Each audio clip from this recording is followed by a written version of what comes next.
কাজা নামাজের নিয়ত। কাজা নামাজের নিয়তে না ওয়াইতুয়ান উসাল্লিয়া লিল্লাহির স্থলে না ওয়াইতুয়ান আকদিয়া লিল্লাহি বলতে হবে।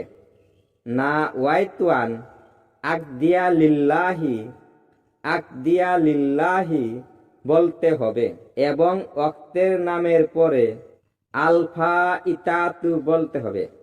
আলফা ইতাতু আলফা ইতাতু বলতে হবে।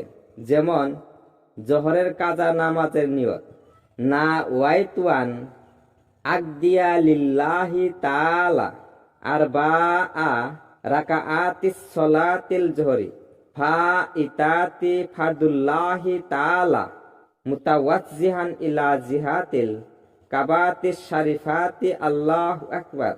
অর্থ হইল, আমি একমাত্র আল্লাহ তাআলার জন্য কেবলামুখী হয়ে জোহরের 4 রাকাত কেবলামুখী হয়ে জোহরের 4 রাকাত ফরজ কাজা নামাজ আদায়ের নিয়ত করলাম। আল্লাহু আকবার।